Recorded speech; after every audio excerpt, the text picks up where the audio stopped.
Fever 1793, Chapter 27. October 30th, 1793. Blessed be God for the change in the weather. The disease visibly and universally declines. Dr. Benjamin Rush, Letter, 1793. Nathaniel was a constant caller that week. Mr. Peel had given him a free rein to wander and enjoy himself after being cooped up in the house. Nathaniel said all of the Peels were outside as much as possible.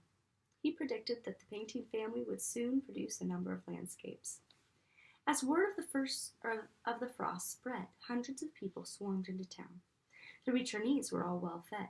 They called to each other in annoying, bright voices. I wanted to tell them to hush. I felt like they were dancing on a grave with no thought to the suffering they had escaped. Those of us who had remained behind were gaunt and pale.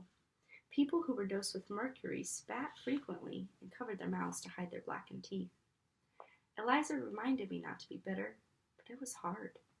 With every hour that passed, Philadelphia shed the appearance of a ghost city and looked more and more like the capital city of the United States. Like a wilted flower stuck in a bowl of water, it drew strength and blossomed.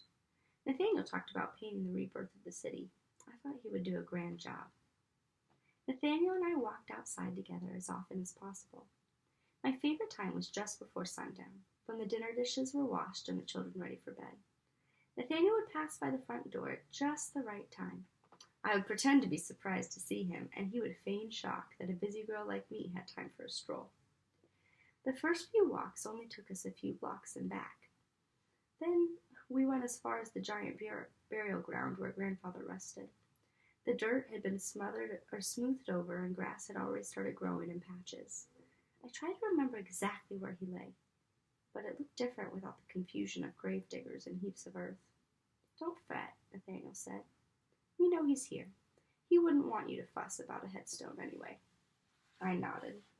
Maybe it's better that he's buried here. He would want to be in as large a crowd as possible. I bet there are more friends here than in the cemetery. And he'll hear better stories, he said. Then we turned to walk home. Any news? He asked. I shook my head.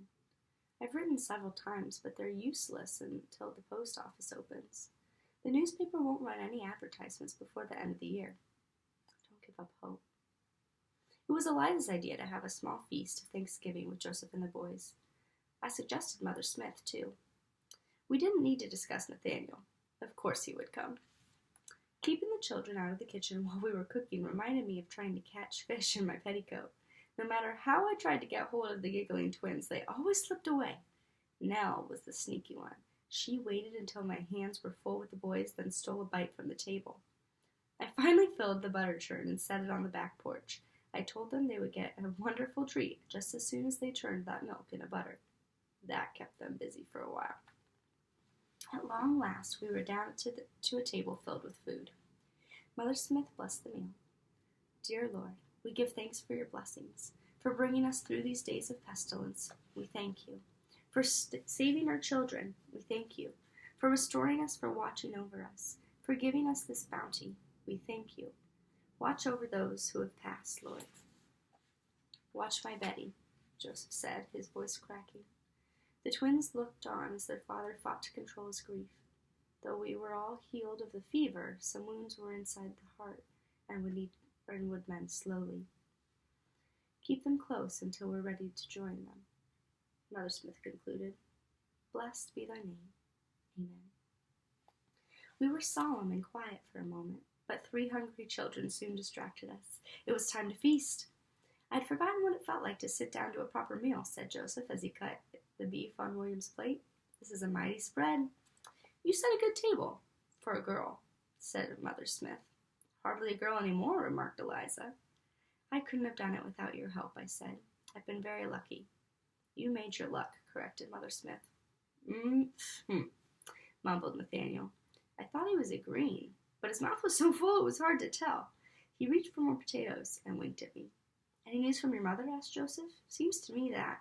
Eliza shoved a bowl of beans at Joseph to cut him off. I knew what he was about to say. He thought Mother had died. So did Eliza. She'll be back soon, said Mother Smith as soon as she spooned more carrots onto her plate.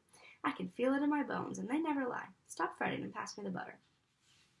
A contented sigh and settled over the table as everyone ate their fill.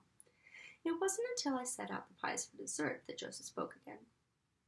"Have you decided your price, Matilda?" "What price?" "The price for the coffee house. You've got a good spot here. You sell this place, you'll get enough money to set you up nice." "Joseph!" Eliza scolded her brother. "Why?" he protested. "She has to be practical. What is she going to do?"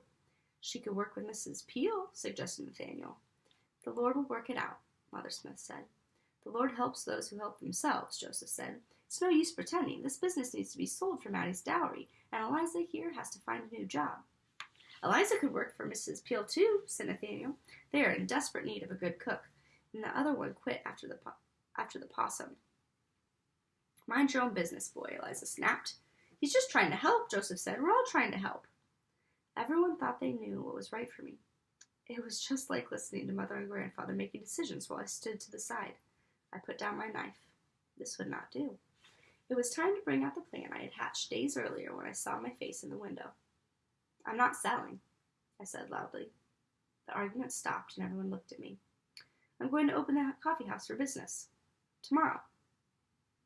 "More the fool you, then," replied Joseph. "You'll never run it on your own." "I don't have to," I answered. "I'm taking on a partner." "A partner? Who?" asked Eliza. She glared at Nathaniel, who shook his head. "Not me," he said quickly. "What do you know about taking on a partner?" Eliza asked. "Plenty," I said. "My partner has to be someone I can trust. Someone who knows how to run a coffee house and isn't afraid to give me a kick in the backside every now and then to keep me on the right path." Eliza set her fork down. "Speak plainly, child. I'm not fond of riddles." I swallowed. "Eliza, I want you to be my partner. There's no one better suited for it, no one I can trust, or who will put up with me." Even Nell sat quiet. "Maddie, I don't have the money to buy a partnership from you. It's kind of you to ask, but I can't." "No, oh no, you don't understand. I couldn't take your money. I'm sharing it with you. It's the right thing to do, and it's good business." Eliza started to speak, but the words wouldn't come. That's not what I had expected. She was supposed to say yes, and then we would dance a jig.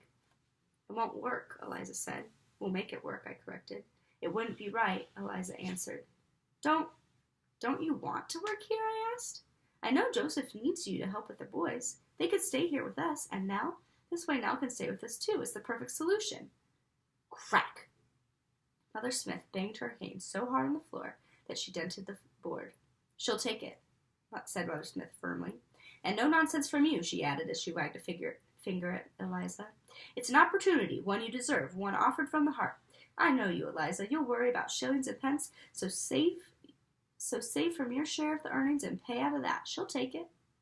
"You'll need a lawyer to write it out," said Joseph gravely. "No, I don't," I said. "I couldn't cheat Eliza. I can barely sneak a piece of cheese from the larder without feeling bad." Joseph smiled.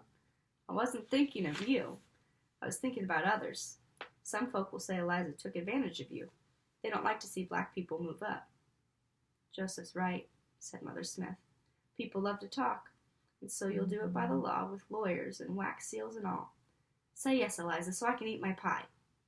Eliza looked around the table. "It seems I don't have a choice," Eliza said.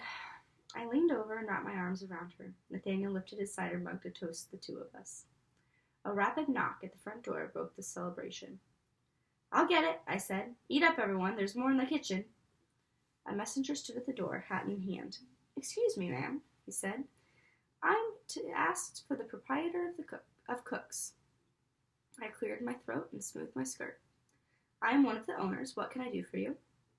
The boy held out a bulging sack.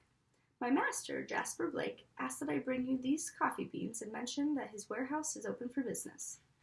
He handed me the sack. "We expect to ship soon out of Liverpool carrying the finest teas and beans. Your business will be appreciated." "I know the name of your master well," I replied. "You may convey my thanks to him. I am pleased that he has come through the plague days. Tell him I look forward to examining his goods." The boy grinned as I slipped him a coin. As I returned to the table, Nathaniel stood up and imitated me, pretending to smooth his skirt and fix his hair. "You may convey my thanks," he teased. "Stop!" I laughed. "If I'm going to help run this place, I'd better act the part." I covered my mouth and giggled. It did feel a bit like play acting. "Better get used to that," said Joseph. When word gets out that the Cook Coffee House is open for business again, you won't be able to keep tradesmen or customers away. That's the end of chapter 27.